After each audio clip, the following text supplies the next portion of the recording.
Now, I don't need to prompt too many people. If I just say Sky Needle, you know exactly what I'm talking about.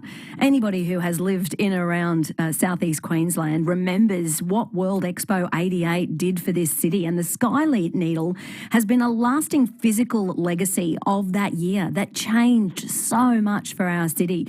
Originally, it was called the Night Companion, and it would swirl lights across the Brisbane skies for the duration of Expo, and we knew that the world was here. It was all being celebrated on the banks of the Brisbane River. Now, it was the following year that another Brisbane icon, hairdresser tycoon Stephen Akery, bought that 88-metre Sky Needle, and he did it because he caught wind of a plan that it was going to be shipped to Tokyo Disneyland, and he just wasn't going to have it. He was like, no, it's really a wonderful symbol of what Expo was for Brisbane. And he's looked after that needle on property that he owns. It's now in South Brisbane. And it's on a piece of land that is set to be developed. And change is certainly afoot. But I have it on good authority that the Sky Needle isn't going anywhere. To confirm that, joining us now on Afternoons is the man himself. Welcome, Stephen. Tuffy, what an awesome job you have. You make people smile all the time. Oh, thank you, as do you, but in a different way.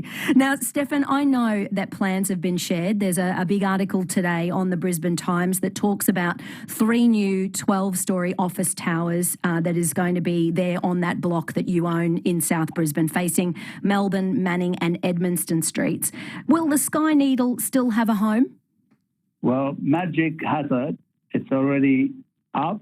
And it has a home, and it looks like $1 million, and it's completely revamped, and it looks awesome.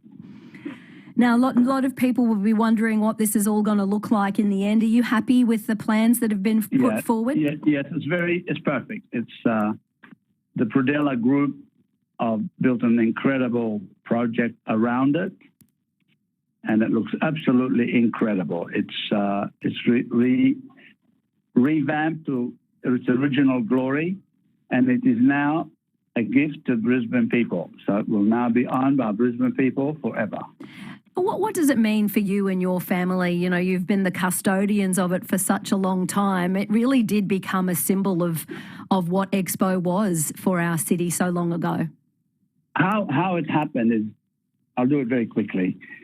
Rose and I were overseas, and we saw so many monuments and landmarks. And when we came back to Brisbane, I heard that it was going to be sold to Japan, and I couldn't believe it.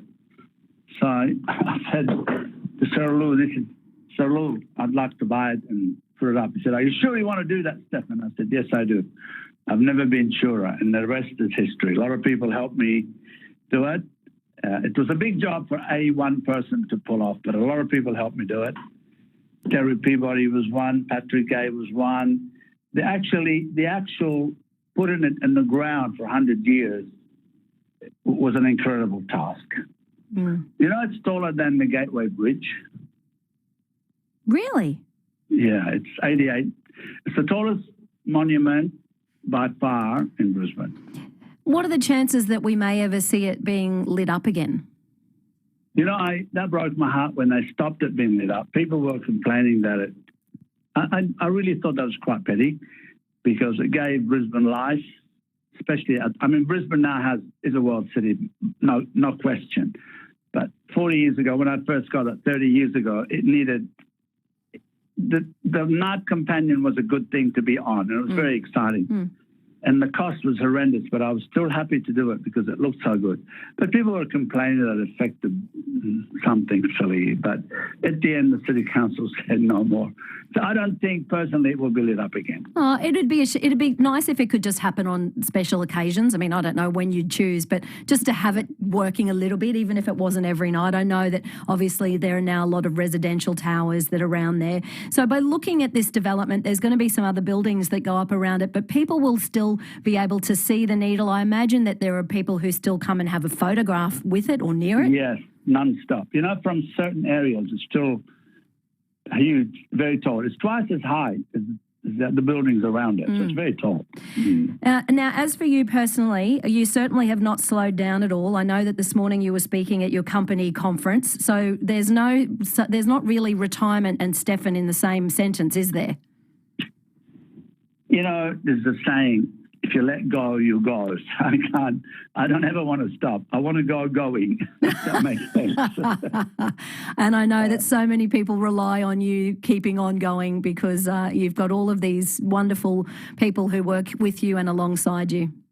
Yeah, I'm very lucky. I have great staff, and this is the secret to success is your staff.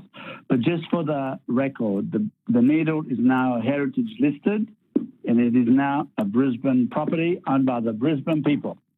And we thank you for making sure that that happens. Stefan Ackery, it's been lovely to have you on Afternoons. You have a wonderful afternoon. Thank you for keeping it alive. That was Stefan Ackery. You heard him there. He may not be the owner of the needle anymore, but it's now heritage listed. So it's staying in Brisbane. It will be part of this new development that is happening on this area of South Brisbane, where there's now going to be 3 additional office buildings put up around it. But you still will be able to see the Sky Needle. It will have a home. And